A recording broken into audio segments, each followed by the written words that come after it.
precisamente son los que forman la matriz de rigidez o la matriz de flexibilidad.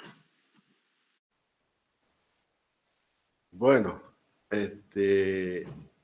resulta de que ambas matrices, como son obtenidas por los mismos campos, campo de fuerza y campo de desplazamiento, habíamos dicho, bueno, pues son cuadradas y tienen que ser inversas una de la otra, o recíprocas, ¿no?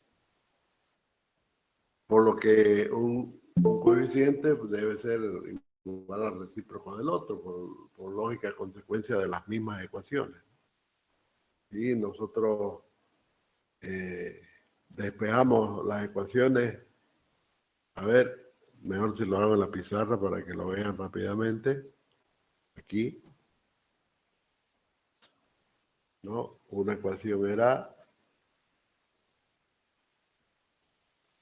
F igual a K por los desplazamientos. Y la otra es los desplazamientos igual a la matriz de flexibilidad por la fuerza.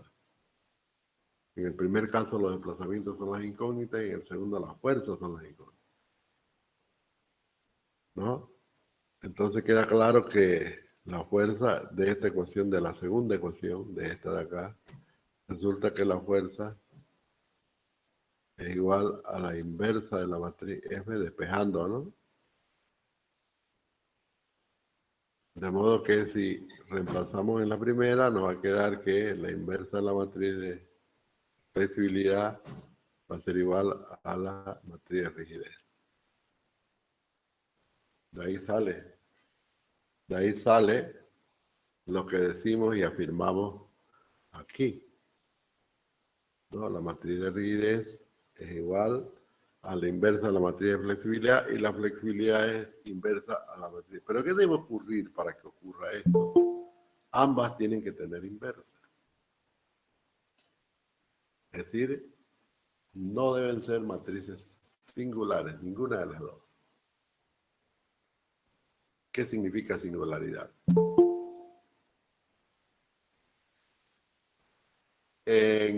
Cuando estudiamos matemáticas, ¿no? Cuando estudiamos funciones,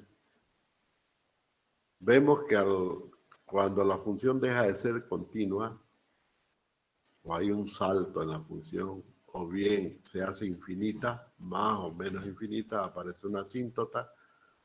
En esos puntos donde la función deja de ser continua, pierde continuidad, ¿no es cierto? Eso se denomina singularidad. O sea, son los lugares donde la función no funciona. Eso es. Deja de ser función. Lo mismo acá en el campo de las matrices. Ustedes saben que hay un álgebra de matrices cuadradas, ya lo han visto en matemáticas, en álgebra lineal han visto que está el álgebra de matrices cuadradas, o sea, todas las matrices inversibles. Forman un conjunto algebraico donde se pueden operar esas matrices y vectores, y lógicamente aquellas matrices que son cuadradas y que no tienen inversa también se denominan matrices singulares, porque lógicamente bajo el concepto de función matricial, pues esta matriz no se puede resolver.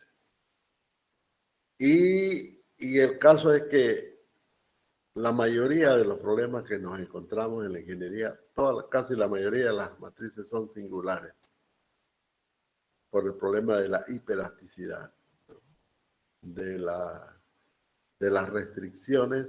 Bueno, las restricciones nos dan, lógicamente, nos dan desplazamientos ceros. Es decir, que una restricción evita el movimiento, por lo tanto el grado de libertad disminuye. Por eso es que decimos que el grado de hiperelasticidad de una estructura es igual al número de grados de libertad, de grados de libertad, ¿no? O sea, al número de coacciones menos las ecuaciones de equilibrio. Ahí sale el grado de hiperelasticidad de una estructura. Eso lo han visto en los cursos anteriores. Entonces, algo similar va a ocurrir acá, ¿no? para poder resolver las ecuaciones vamos a tener que plantear algunos otros artificios, que lo vamos a ir viendo. ¿Está bien? Eso por un lado. Pero físicamente, ¿qué significa la singularidad? Físicamente. Estoy hablando, a ver, cuando digamos que esta estructura tiene matriz de rigidez, pero resulta que no tiene inversa esa matriz de rigidez. ¿Qué es lo que está ocurriendo físicamente? Es lógico que si nos basamos en la definición que tienen arriba, de rigidez dice dentro de un campo de desplazamiento cinemáticamente admisible, por eso es que comienza así la definición. Si la matriz de rigidez no tiene inversa es porque su campo de desplazamiento no es cinemáticamente admisible. Así es sencillo. Físicamente es eso. Quiere decir de que no hay restricciones, ¿no? A los movimientos, o sea, todas las flechas del espacio vectorial que hemos representado, todas son libres, todas son grados de libertad. Eso quiere decir un campo de desplazamiento, y eso es inadmisible, ¿no? Una estructura tiene que tener coacciones, pues si no, no va a estar en equilibrio, es lógico. Se va a mover como un sólido rígido. Y por tanto, si hemos encontrado la matriz de rigidez de esa estructura que se mueve como un sólido rígido, bueno, la hemos encontrado la matriz, pero resulta que no tiene inversa. Si ustedes se preguntan cómo es que vamos a encontrar una matriz de rigidez de una estructura que se mueve como un sólido rígido. Claro que se puede, ¿no?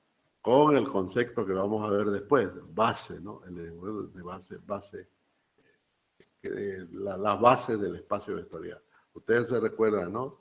Que todo espacio vectorial para que existan necesita bases, necesita vectores base. Es precisamente cuando imponemos vectores base a las estructuras, que no es más que otra, poner restricciones, ¿no? Podemos ir construyendo la solución. Quiero decir, podemos ir construyendo la matriz de rigidez, no la solución, la matriz de rigidez. Pero seguramente esa matriz de rigidez construida a partir de vectores base, obviamente que va a ser un sólido rígido, perdón, de una estructura que se mueve como un sólido rígido. Y como estamos diciendo, la estructura que se mueve como un sólido rígido, ¿no? La estructura que se va a mover como un sólido rígido, si tiene matriz de rigidez, esta no tiene inversa. Ese es el comentario, que lo vamos a mostrar con ejemplos enseguida. Lo mismo con la flexibilidad. Dice, dentro de un campo de fuerza estáticamente admisible. Así comienza la definición. ¿Por qué? Porque para que se pueda dar, podamos encontrar la matriz de flexibilidad, la estructura tiene que estar en equilibrio. Pero ¿qué pasa si encontramos la matriz de flexibilidad y la estructura no está en equilibrio? Lo mismo va a ocurrir, ¿no? Eso quiere decir que la matriz de flexibilidad no tendrá inversa, ¿no? Eso es. Por analogía al campo, ¿no? De desplazamiento. Aquí estamos hablando del campo de fuerza, ¿no? Y obviamente al no estar en equilibrio significa que hay una resultante. Eso es. Muy bien. Estos son conceptos teóricos, ¿no? Netamente conceptos teóricos. Vamos a ver entonces un ejemplo que da origen a la singularidad, tanto cinemática como estática. Se da singularidad cinemática cuando la matriz de rigidez no tiene inversa, o es matriz singular. Y se dará entonces singularidad estática cuando la matriz de flexibilidad no tiene inversa. Y se da la singularidad también, ¿no? Es así. Bien.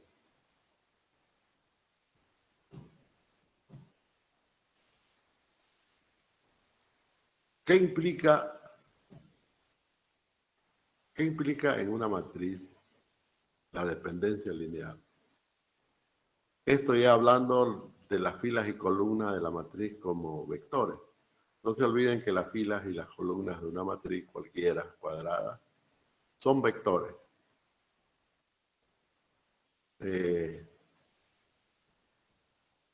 Pero irme un poquito más allá. En realidad son tensores. Son cantidades tensoriales. Porque fíjense, un coeficiente de rigidez es fuerza por unidad de longitud, ¿no? O sea que no es un simple vector, pasa a la categoría de tensor. Y eso se lo ve más claro cuando hablamos de la matriz de elasticidad, por ejemplo, la matriz de la ley generalizada de Hooke, que se denomina, ¿no? Que es la matriz de flexibilidad, ¿no? Donde los coeficientes son unidades de fuerza por área, por superficie, pues son tensiones. Entonces, pasa ya al concepto de tensor. Son cantidades tensoriales. Eso, por eso es que más, va a incidir más en el campo de las estructuras, digamos, planas, ¿no? Las estructuras superficiales. Porque ahí hay que hacer una discretización. Y obviamente ya no estamos elaborando elementos prismáticos, por lo tanto estamos en el campo de elasticidad lineal ya. Y ahí se forma la matriz. Necesariamente para encontrar la matriz de rigidez de cualquier elemento finito se necesita la matriz de elasticidad para el elemento que se está considerando, según sea tensión o deformación plana. Bueno, eso lo van a ver después. Por lo tanto, aparece una matriz, pero esa matriz ya es de coeficientes tensoriales. Acá todavía lo podemos considerar vectores. Por eso es que en el álgebra hemos visto de que las matrices cuadradas, las filas y columnas representan vectores. Resulta que una matriz tiene n filas por n columnas, o sea, n matriz cuadrada, digo. N vectores filas y n vectores columnas, ¿no? Y hay una relación entre esos vectores porque todos devienen del mismo espacio vectorial. Si estamos hablando de matriz de rigidez, bueno, es lógico que la matriz de rigidez deviene del espacio vectorial asociado a la estructura. ¿Es así? Aquí, por ejemplo, hay un espacio vectorial que hemos asociado a esa estructura. Fíjense, cada flecha tiene un número. Cada flecha tiene un número. Pero este es un espacio vectorial. Ahí no dice si es fuerza o es desplazamiento, es el espacio vectorial. ¿Está bien? Si son fuerzas, bueno, es el campo de fuerza. Si son desplazamientos, es el campo de desplazamiento. Entonces, si relacionamos la fuerza con los desplazamientos, necesariamente interviene la matriz de rigidez. Querrá decir que tenemos que obtener la matriz de rigidez a partir de este espacio vectorial. ¿Está bien? Por lo tanto, las filas y columnas de esa matriz cuadrada, n por n, en este caso, será de 16 filas por 16 columnas, porque son 16 flechas, ¿no? 18 por 18, no es 18. 18 por 18, porque son 18 flechas. Entonces habrán 18 filas y 18 columnas, que todas se obtienen a partir del concepto de rigidez. Todas. Por lo tanto, de este espacio vectorial. Entonces las filas y columnas de esa matriz son vectores. Y como lo decía, están relacionados esos vectores, porque devienen del mismo espacio vectorial. Y ahí es donde tenemos que entender lo que son los vectores base. Fíjense, ¿qué es un vector base? Ya han estudiado ustedes el libro de álgebra Ya saben perfectamente lo que es un vector base, ¿no? Ahí está en el libro de álgebra. Aquí no cambia, no tiene por qué cambiar. Bueno, se han generado n vectores fila y n vectores columna. Y obviamente han debido generarse a partir de esos vectores base. Es lógico. Si no, no va a existir la matriz. Entonces, para que exista el espacio vectorial necesita vectores base. ¿Sí o sí? Si no hay vectores base, no existe el espacio vectorial. Así de sencillo. ¿Cuántos vectores base? Bueno, el número de vectores base es la dimensión del espacio vectorial, ¿no es cierto? Así como han leído en el libro, han visto que es la dimensión de un espacio. La dimensión de un espacio es igual al número de vectores base. Y para que tenga solución, para que tenga inversa, no digamos inversa, sino para que podamos encontrar la matriz de rigidez, que es otra cosa. Para que podamos ensamblar la matriz de rigidez necesitamos sí o sí 18 vectores base. Porque hay 18 componentes. ¿Qué quiere decir eso? Que cada uno de los vectores base va a generar cada fila de la matriz de rigidez o cada columna de la matriz de rigidez. ¿Está bien? Eso es. ¿Por qué? Porque esa fila y esa columna, acabamos de decir, son vectores. Vectores de este espacio vectorial. Por lo tanto, sí o sí necesitamos especificar primeramente el espacio vectorial. Ahí está. Hemos adoptado para la misma estructura que hemos estado estudiando, desde que la dibujé, ¿no? La anterior clase es la misma. Fíjense, solo que está discretizada en sus elementos. Aquí está discretizada, o sea, está suelta. ¿No? Los elementos están sueltos, pero están los nodos. Sabemos que el resultado de la discretización es el conjunto de elementos de ensamble. ¿Cuáles son los conjuntos de elementos de ensamble? Son los elementos y sus nodos. Ahí están los 4 elementos que le hemos pintado en negrito y los nodos que ahora los estoy pintando con rojo. Se quedan perfectamente definidos. Y ya sabemos que el método matricial consiste en colocar coordenadas de un espacio vectorial en cada nodo. En este caso hemos optado por ponerle a todos los nodos 3 flechas. ¿Por qué? Porque obviamente cualquier nodo se va a mover en esas direcciones, no tiene otras opciones. O se va arriba, se puede venir abajo, se puede ir a la derecha, o se puede ir a la izquierda, o puede girar a la izquierda o a la derecha. Entonces tiene todas las posibilidades de movimiento. Por eso es que hemos colocado 3 flechas. Y para no discriminar, lo ponemos a todos, ¿no? No es el término de discriminación, es que sencillamente necesitamos colocarlos a todos los nodos, porque todos tienen que tener flechas, todos los nodos, todos, no se olvide.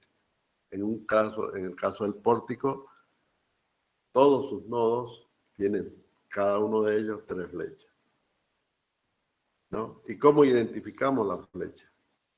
Primero tenemos que enumerar los nodos.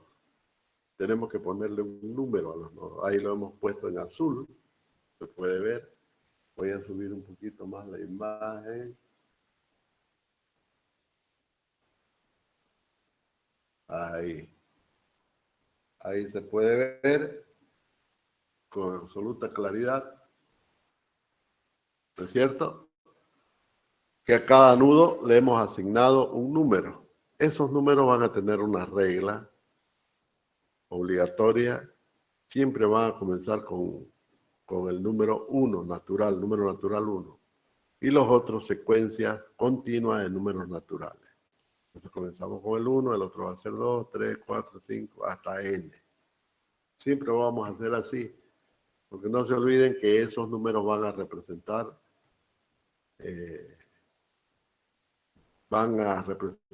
los subíndices de los coeficientes de rigidez o de flexibilidad. Bien, eso es entonces en cuanto a la matriz de rigidez y la matriz de flexibilidad. Vamos a ver entonces el caso físicamente de dependencia lineal. Voy a cerrar esta pizarra, ¿está bien? Y vamos a abrir otra. Esta era de los nodos. Vamos a crear otra donde vamos a hacer un ejemplo de dependencia lineal. Entonces ya sabemos que se va a dar la dependencia lineal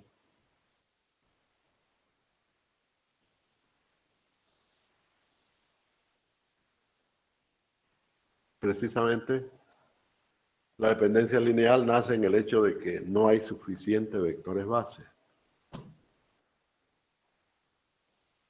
Como no hay suficientes vectores base, ¿no? Las filas y columnas, algunas filas y columnas de la matriz, pues lógicamente que han sido generadas por el mismo vector base, ¿no? Supongamos una matriz, aquí está K11, K12, etcétera, ¿no? K13, K21, K22, etcétera. Puro coeficiente de rigidez, ¿no? K2N, por ejemplo. Entonces, KN1, KN2, así, ¿no? Y el último es KNN, que es una matriz cuadrada. Entonces, es probable que solamente, digamos, los primeros 10 vectores hayan sido generados por un vector base y los otros no. Pero existen los vectores. ¿Qué es lo que está ocurriendo entonces? Esos otros vectores existen porque han sido generados por, digamos, por una combinación lineal de estos 10 vectores base. Y los otros, ¿no? Quiere decir que hay fíjense, todos los vectores generados por un vector base, todos los vectores generados por un vector base, son dependencia lineal de ese vector base. Aquí les pongo un ejemplo. Vamos a poner este vector que sea un vector fila 3, 5, 0, 0, 0, vector base, por un ejemplo. Pues si yo multiplico el b por un escalar igual a 3, ya, o le sumo un escalar igual a 3, bueno, va a tener 6, 8, 3, 3, 3, ¿no? Ya generé un vector a partir de este otro. ¿No es cierto? Y en general puedo crear yo una combinación lineal del vector B para obtener otro vector. Pongámosle vector R. Entonces es posible, voy a sacar esa imagen que está estorbando ahí. Está estorbando, no me había fijado. Ahí. Bueno, entonces en general se puede hacer una combinación lineal entre un vector base para obtener otros vectores, ¿no? De esa manera puedo conseguir vectores linealmente independientes y vectores linealmente dependientes. O sea, dependencia lineal porque dos o más vectores dependen de un solo vector base. Lo ideal de la matriz es que cada una de las filas dependan solamente de un vector base. Eso es lo ideal. Porque ahí está la solución matricial. O sea, existirá inversa cuando todos los vectores y todas las columnas, todos los vectores filas y todas las columnas de una matriz cuadrada, ¿no?, sean linealmente independientes. O sea, hayan sido obtenidas a partir de un y solo un vector base. ¿Cómo es eso físico? De forma física. ¿Cómo es que vamos a hacer este ejemplo? Vamos a suponer, ¿no?, una estructura, digamos, de acero, del acero más duro que haya encontrado por ahí. No tiene un modo de elasticidad, le vamos a llamar E1. Y obviamente tiene una longitud. Y vamos a unirla con un elemento muy flexible, un alambrecingo, como decimos, ¿no? Un alambrecingo, delgadingo, ¿no? Por lo tanto, aquí hay otro, ¿no? Otro modo de elasticidad. Aquí tenemos tres nodos. Está claro, ¿no? Igual es una estructura con dos elementos, un tirante, ¿no? Y vamos a suponer que estas son las direcciones del espacio vectorial que hemos adoptado, solamente dos, la dirección 1 y la dirección 2. Ese es el espacio vectorial, dos componentes. Entonces, estamos viendo que el modo elasticidad 1 es muy grande respecto del... Quiere decir que el elemento de modo elasticidad E2, que es un alambrecito, se rompe antes de que se deforme E1. Por lo tanto, E1 va a ser prácticamente indeformable respecto de E2. Esa es la idea. Así está concebido el ejemplo. Bueno, si nos vamos a la definición, ¿qué es rigidez? ¿No? La rigidez, el coeficiente de rigidez, no es más que la fuerza en el extremo I, hablamos de direcciones, en I, debido a un desplazamiento en J. Entonces, ¿cuánto sería el coeficiente de rigidez? K1, 1. Cuando damos un desplazamiento unitario en 1, ¿no? Y vemos la fuerza. Es obvio que no se puede deformar en 1 porque es muy grande. No se puede, es imposible. Por lo tanto, esta rigidez va a ser igual a 0 o muy próxima a 0. Pero vamos a suponer que es infinitamente rígido y que no es posible dar el desplazamiento unitario en la dirección 1. A ver, veamos de lo que estoy hablando ahí. Si no se puede dar desplazamiento, quiere decir que hay actúa como coacción. ¿No es cierto? Porque el 0 es un valor. Es un valor. Si el desplazamiento es infinito, cualquier cantidad dividida en infinito es indeterminado. Por lo tanto, esto es falso. No existe. No existe el coeficiente de rigidez 1,1 en este caso. Aunque exista los otros, bastó con ese 1, ¿no es cierto? No existe el coeficiente de flexibilidad 1,1. ¿Por qué? Porque no se puede dar un desplazamiento unitario en la dirección 1. ¿Está bien? Eso es. Y en la dirección 2 podemos dar el desplazamiento unitario. No hay problema, pero basta que 1 no exista para que tampoco exista la matriz de rigidez. La conclusión es que en estas condiciones no vamos a poder obtener la matriz de rigidez. No existe la matriz de rigidez. ¿Está bien? No existe la matriz de rigidez. Veamos la matriz de flexibilidad. Vamos a ver si podemos obtener la matriz de flexibilidad. De acuerdo a la definición, dentro de un campo de fuerzas estáticamente admisible, las fuerzas que le pongan en la dirección 1 y 2 va a dar equilibrio, sí o sí. Ahí. No hay forma. Una fuerza finita, ¿no? Que no provoque deformaciones muy grandes en E2, ¿no? En el elemento de longitud L2. Entonces, si aplicamos la definición, vamos a tener la flexibilidad 1,1 a que va a ser igual. La flexibilidad 1,1. Entonces, será el desplazamiento en la dirección 1 debido a la fuerza unitaria en la misma dirección 1. Podemos meter la fuerza que sea en la dirección 1 y siempre va a ser cero la fuerza, el desplazamiento. Siempre va a ser cero, no se mueve. Por lo tanto, la flexibilidad 1,1 es igual a 0. Ese sí es un valor, ¿no?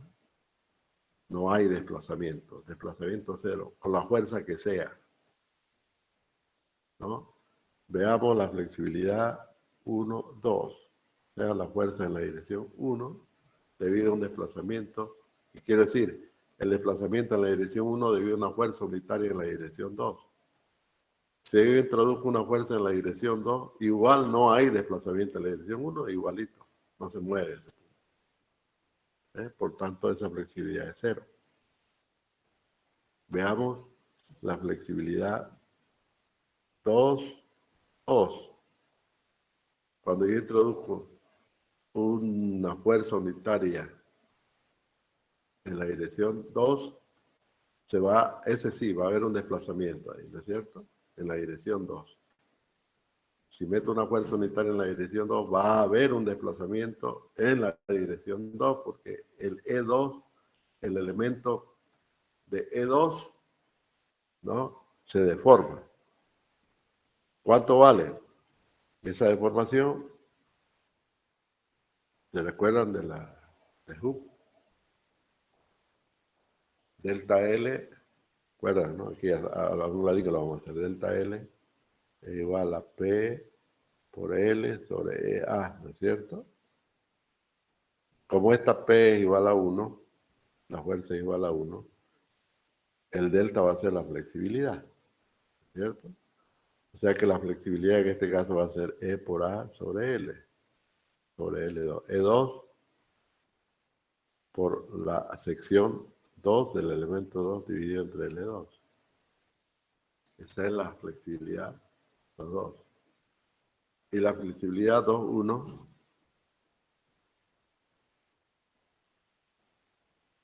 en 1 ponemos una fuerza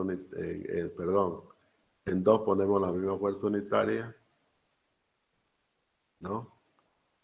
¿Y cuánto va a ser el desplazamiento? En 1. Igual, 0, ¿no?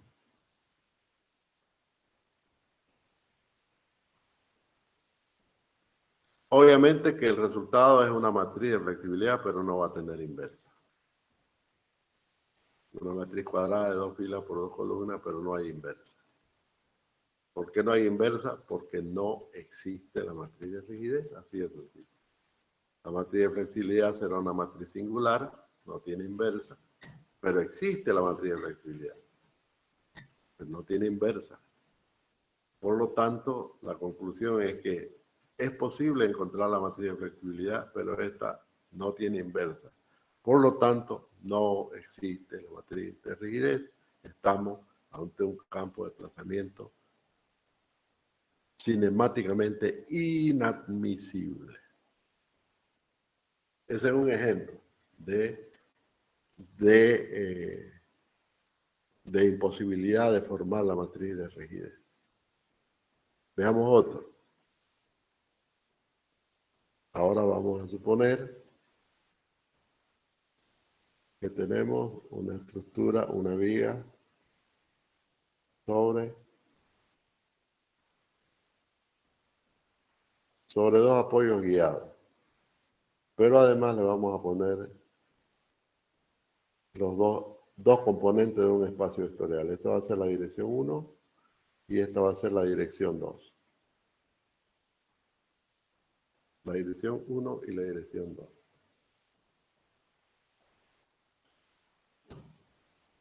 ¿Está bien? Ese es el espacio vectorial.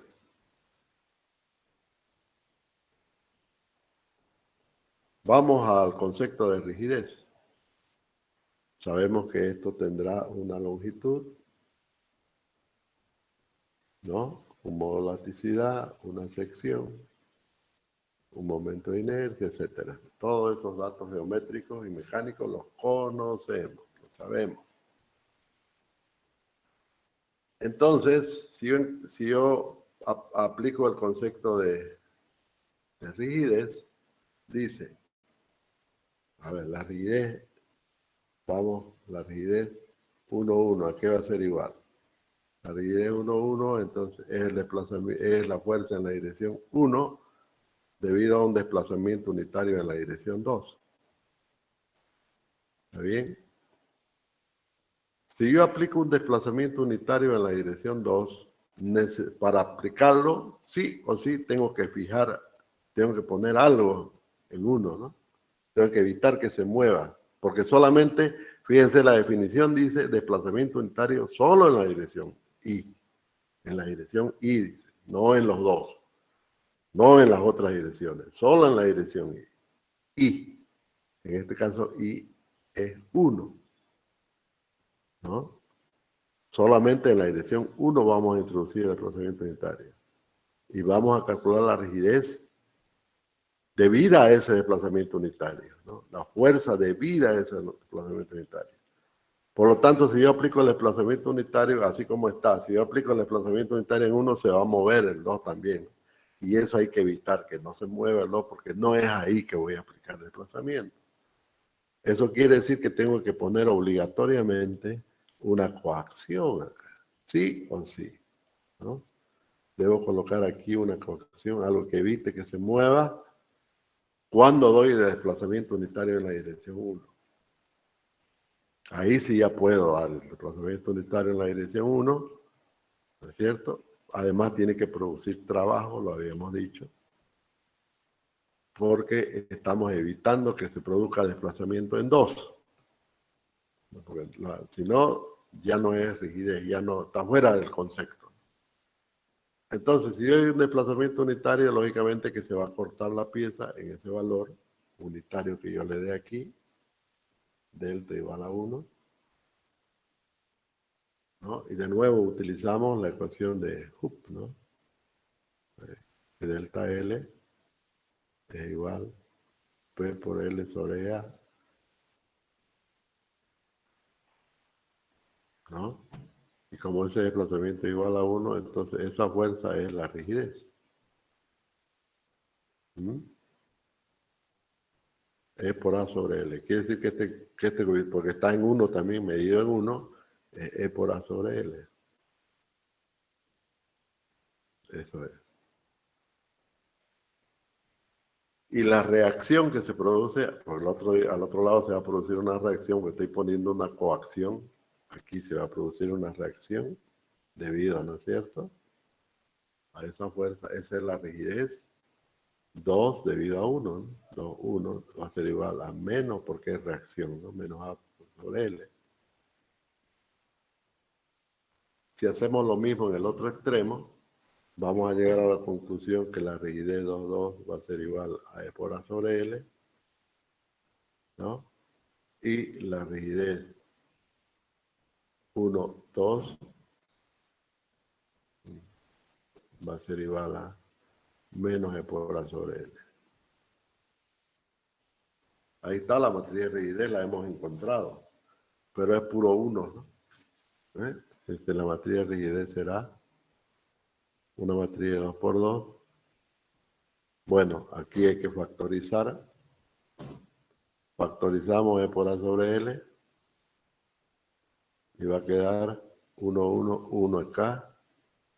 Fila 2, columna 1. Aquí menos 1, aquí menos 1 y aquí 1. Así va a quedar la matriz de rigidez. Bajo esa, existe la matriz de rigidez. Pero de hecho que no tiene inversa. Es una matriz singular. Porque no tiene inversa. A ver, intentemos encontrar la matriz de flexibilidad. Ahí cambia, ¿no? Fíjense, la flexibilidad en 1, debido a 1, sería, si yo introduzco una fuerza unitaria en 1, con una fuerza unitaria eso se va a mover como un sólido rígido, ¿no? Se va a mover como un sólido rígido. Ese es el problema de las flexibilidades, ¿no? Que no hay posibilidad de poner restricciones, porque si no aparece una fuerza al otro lado. Si yo le pongo restricción, Ya no es solamente la fuerza unitaria en la dirección 1, también fuerza unitaria en la dirección 2, pero en sentido contrario. Ya cambia, ¿no? Ya no está acorde a la definición. No es posible poner coacciones. No es lo mismo que el otro caso. Por lo tanto, no puedo poner una fuerza, cualquier fuerza en cualquiera de las dos direcciones provoca que la estructura no quede en equilibrio. Siempre va a haber una resultante. No estamos ante un campo de fuerzas estáticamente admisible. Entonces, ese es un ejemplo sencillo y típico de ver por qué se da esa situación de que no exista la matriz de flexibilidad. Pero fíjense, existe la matriz de rigidez, pero no tiene inversa. Es una matriz singular. ¿Está bien? Ahí lo tenemos entonces los dos casos. Caso la dependencia, se llama dependencia lineal, ¿no? Dependencia lineal elástica, estática, perdón. Aquí se da dependencia entre las dos coordenadas. Las dos coordenadas hacen dependencia lineal. No se puede obtener fuerza una de la otra, porque siempre va a estar, no va a haber equilibrio. Y en el otro caso, no existe total dependencia lineal entre los desplazamientos. Porque siempre ese punto 1 va a generar un desplazamiento cero. Muy bien, jóvenes, lo hemos visto los dos efectos físicos de la dependencia lineal, cinemática y estática. La dependencia lineal cinemática obviamente se va a dar en el primer ejemplo. No existe la matriz de rigidez. Podríamos concluir así, ¿no? De estos dos ejemplos que les acabo de dar, podemos concluir que la dependencia lineal cinemática siempre se va a dar en el campo de los desplazamientos. Y cuando ocurre eso, no existe la matriz de rigidez. Y si existe la matriz de flexibilidad, esta no tiene inversa. Así se va a dar entonces la dependencia lineal cinemática. La dependencia lineal estática se va a dar en el campo de fuerza, siempre. Y eso significa que no hay equilibrio. Significa que la estructura no está en equilibrio. Por lo tanto, hay dependencia lineal entre las coordenadas, ¿no?, del espacio vectorial. Y decimos que al existir dependencia lineal estática, ¿no?, aunque exista la matriz de rigidez, esta no tendrá inversa, será una matriz singular. Pero no va a existir la matriz de flexibilidad. Esa es la conclusión. ¿Okay? Bueno, hasta ahí vamos a estudiar lo que es flexibilidad. Olvidemos, ¿no? Porque eso nos va a quitar el tiempo si seguimos teorizando en lo que es la flexibilidad. A partir de ahí ustedes pueden ver en otros libros. Entonces vamos a centrar en el método de la rigidez porque ese es el método que nos interesa como ingenieros. El método matricial de rigidez. De aquí para adelante solamente vamos a hablar del método matricial de rigidez. Porque ese es el que se usa en la ingeniería práctica, ¿no? Todos los programas que aparecen, los programas comerciales, ¿no? Todos utilizan el método matricial de rigidez, este que estamos viendo. Bueno, entonces ya sabemos que lo primero que hay que hacer es la discretización estructural. Ahí ya está discretizada la estructura. Y discretizar significa no reemplazar la estructura por un conjunto de elementos de ensamble. Los elementos de ensamble son los elementos del pórtico, que son esos rectos negros que ven ahí, y los nodos. ¿Está bien? Pero la estructura está desensamblada, decimos. Cuando la mostramos así, está desensamblada. ¿Qué hacemos para ensamblarla? Aplicamos el equilibrio y la compatibilidad. Pero primero tenemos que encontrar las relaciones matriciales de cada uno de los elementos. Para ensamblar esta estructura, por lo tanto, primero tengo que estudiar los elementos. Y obviamente voy a estudiar un solo elemento. A partir de ese elemento ya yo, ¿no?, formo la matriz de rigidez de la estructura. Así de sencillo. Comenzamos por la relación matricial de un elemento. Y después eso lo aplicamos a todos los elementos, ¿no? Y cuando digo aplicamos a todos los elementos es porque a todos, ¿no?, le vamos a incorporar el equilibrio y la compatibilidad en sus nodos, porque es ahí donde deben producirse los dos efectos. Los nodos entonces nos van a servir, como elementos discretos, nos van a servir para incorporar los dos principios, ¿no?, de equilibrio y compatibilidad. Eso sí o sí tiene que darse en los nodos. ¿Está bien? Mientras que los elementos se van a dar las rigideces, los coeficientes de rigidez.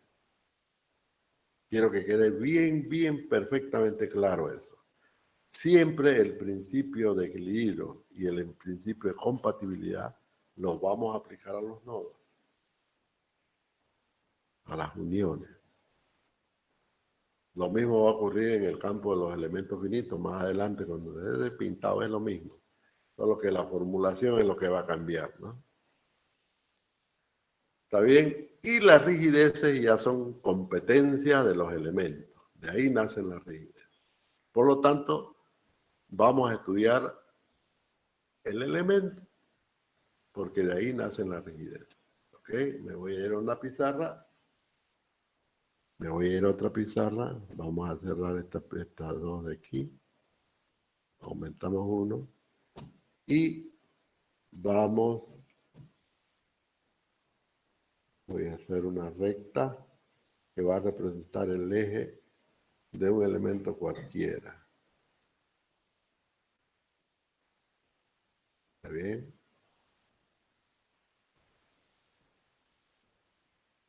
Y a esto le vamos a poner,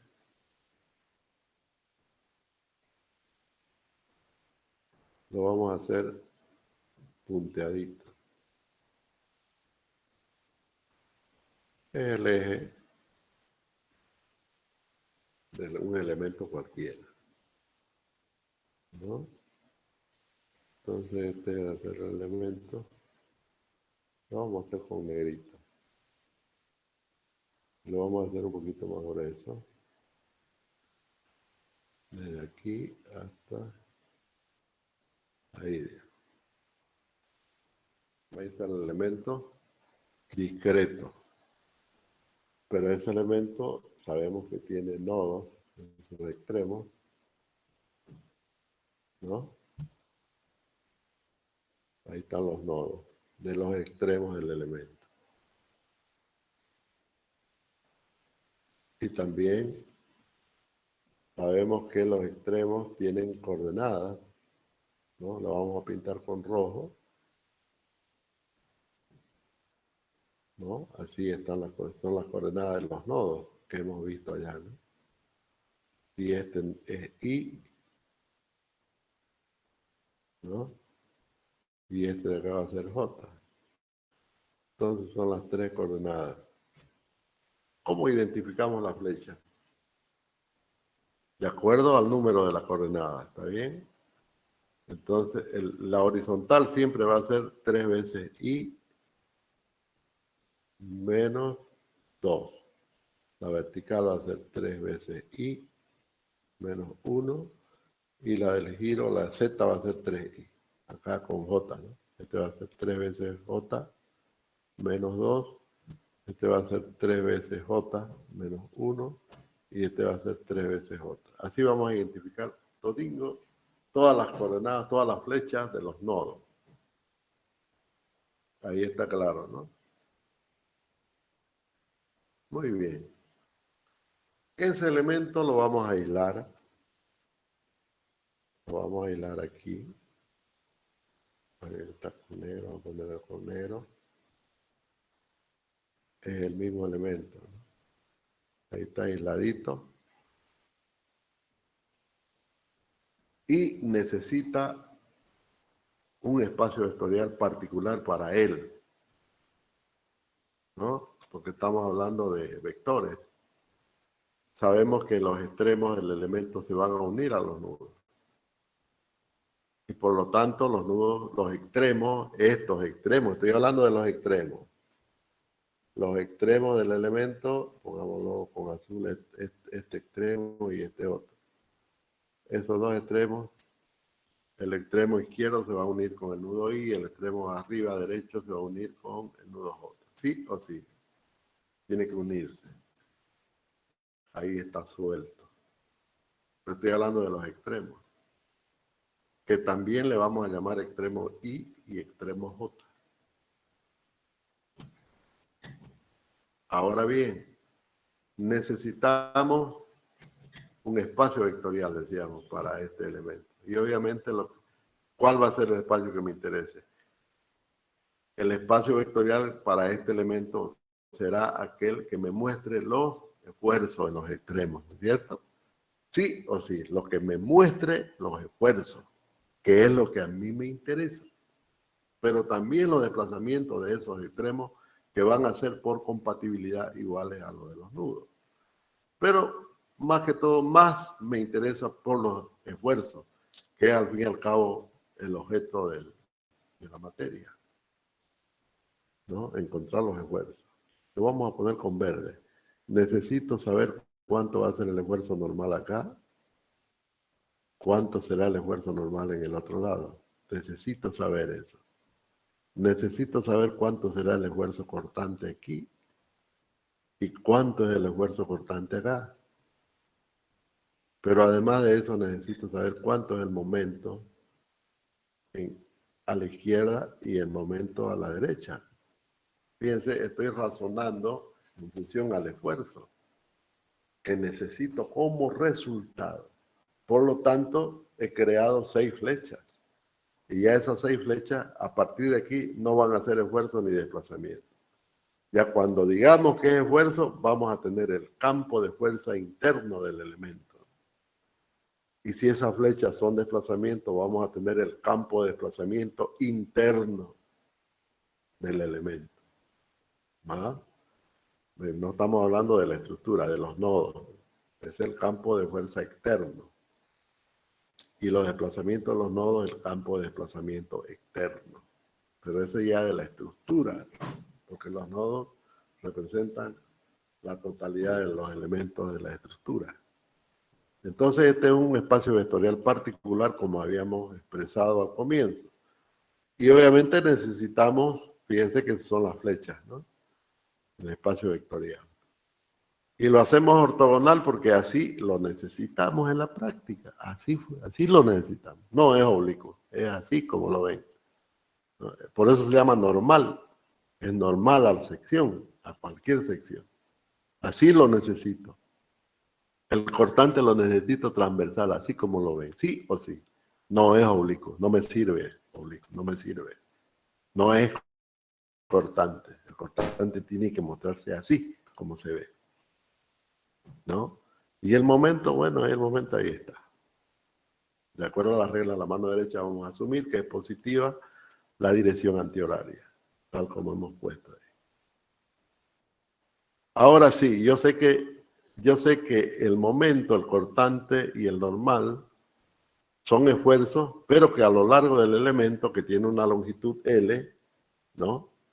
A lo largo del elemento, forman una función esfuerzo. Yo tengo, por lo tanto, una función de momento, una función de cortante y una función de normales. De ahí vienen las gráficas, ¿no? Los famosos gráficos. En realidad las gráficas no son más que la gráfica de funciones, ¿no? La variación de momento, la variación de cortantes y la variación de normales a lo largo de la barra. Por lo tanto, necesito un sistema coordenado cartesiano, ¿no? Necesito un sistema de coordenadas cartesianas, que lo vamos a dibujar como aquí, en origen a la izquierda del elemento. Aquí lo vamos a dibujar. Este va a ser un eje y el otro eje va a coincidir con las fuerzas normales. Ahí está. Facilingo puede decidir, le vamos a llamar X, L, Y, ¿no? Y, el transversal es Y sub L para indicar el eje Y local del elemento, y a este le vamos a llamar XL. Ahí está el elemento de pórtico plano. Y fíjense que si fuera elemento de viga, las vigas siempre son horizontales, no tienen un ángulo, ¿no? Con la horizontal. Siempre son horizontales las vigas. Si no, no es viga. Solamente habrán momentos y cortantes, nada más. Por lo tanto, el espacio vectorial sería de 4 componentes para una viga. En este caso es un pórtico, por eso ponemos 3. Y un pórtico plano. Porque imagínense, un pórtico espacial necesita más flechas. El pórtico espacial necesita 6 flechas en cada nodo. Son 6 direcciones de desplazamiento y 6 direcciones de esfuerzo en cada extremo. Ya vamos a ver esas consideraciones. Entonces, me voy a ir a otra pizarra y vamos a dibujar así este elemento. A ver, vamos a dibujarlo rectito. Aquí está el elemento. Ahí está el elemento.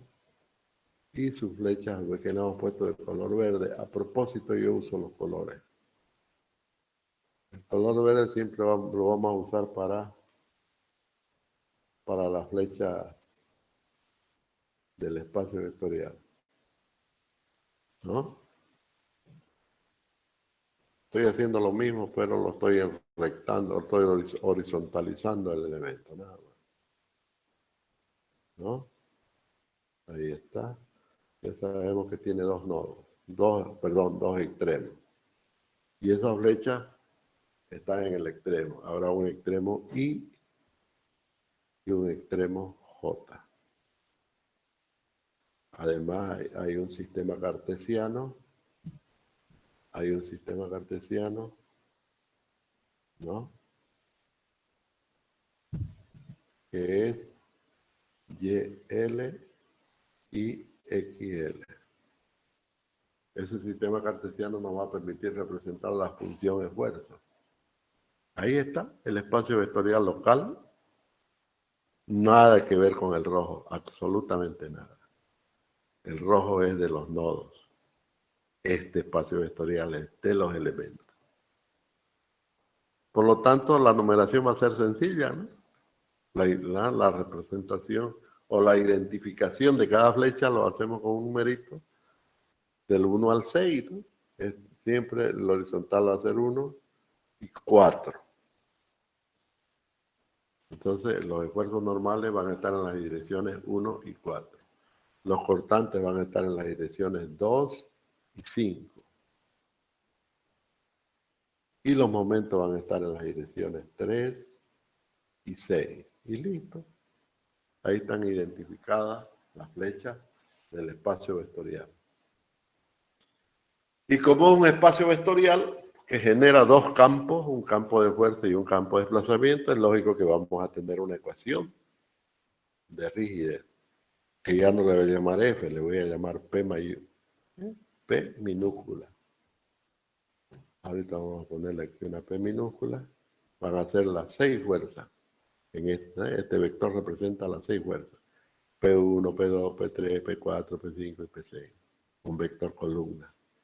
Igual, obviamente que tendrá que haber una matriz de rigidez, pero del elemento nomás, del elemento. Ese elemento, ya sabemos, tiene una longitud, tiene un modo de elasticidad, tiene una sección, un momento de inercia, ¿no? Tiene un módulo de deformación transversal, en fin, tiene todo lo que, las características geométricas y mecánicas que tiene un elemento prismático Obviamente que esa matriz será la matriz de rigidez del elemento. Lo vamos a poner con K minúscula para no confundir las letras. Vamos a decir que las minúsculas y las mayúsculas tienen significativo. Una cosa es ser minúscula y otra cosa es ser mayúscula. Eso vamos a aprenderlo desde ahora. Aquí todo va a ser minúsculo. Inclusive la letra griega que usamos delta minúscula, para los desplazamientos. Esa es la ecuación matricial de rigidez para este elemento. ¿Está bien? Dice que las tensiones es igual a la matriz de rigidez del elemento multiplicado por el campo de desplazamiento. El campo de fuerzas P, que son las tensiones, es igual a la matriz de rigidez del elemento, que es una matriz de 6 filas por 6 columnas, sí o sí, no hay más que 6 flechas, multiplicada por el campo de desplazamiento delta. Ahí está la ecuación matricial que relaciona solamente los efectos en el elemento. Esto que vamos a hacer va a originar la matriz de rigidez del elemento de pórtico plano. ¿Está bien? Después, como estamos hablando de la estructura desensamblada, después lo vamos a ensamblar estos elementos a sus nodos. Y se van a dar cuenta que cuando apliquemos el equilibrio se hace con estas fuerzas, con las fuerzas P. Pero como están en un sistema local especial, hay que hacer una transformación lineal para poder hacer los equilibrios, ¿no? El equilibrio y la compatibilidad. Vamos a verlo después eso. Es la necesidad de hacer equilibrio y compatibilidad que nos va a llevar a hacer transformaciones lineales. Por eso es que les solicito que estudien transformaciones lineales también, ¿no? Ahí lo tienen en el libro de álgebra. Estudien transformaciones lineales. Muy bien. Esta es la relación matricial de rigidez del elemento del pórtico plano. Así como no hay una para el elemento del pórtico plano, habrá una relación matricial de rigidez para el elemento de parrilla, habrá una relación matricial de rigidez para el elemento de pórtico plano, habrá una ecuación matricial de rigidez para el elemento de cercha, habrá una ecuación matricial de rigidez para el elemento de viga. O sea que cada estructura que hemos visto en la clasificación estructural, se recuerda, ¿no? Cada estructura prismática, cada estructura tiene su elemento, el cual a su vez tiene su propia ecuación matricial de rigidez. En este caso estamos hablando del elemento del pórtico plano. Ah, esta es su ecuación. El elemento de parrilla, ah, esta es su ecuación. El elemento de viga, ah, esta es su ecuación. Vamos a ir viéndola después. ¿Se entiende, no? Fíjense cómo estamos estudiando de una forma sistemática, ¿no? Nos olvidamos del todo, en otras palabras. Comenzamos a hablar de los elementos que van a formar el todo después. Cuando apliquemos el equilibrio y la compatibilidad, vamos a llegar al todo. Pero, ¿a dónde? A la estructura, ¿no? Ahí vamos a aplicar a los nodos de la estructura, como ya lo dijimos. Bueno, jóvenes, voy a habilitar la asistencia. El enlace de Twitch los va a llevar a ver el video, el mismo video, a la hora que quieran, pero tienen una semana para bajarlo. Ahí en Classroom tienen la aplicación que les permite bajar cualquier video de Twitch. Ustedes usan esa aplicación y no es más. Automáticamente la aplicación les va a bajar el video que necesiten. Bueno, voy a habilitar la asistencia. Hoy es 20. Bien.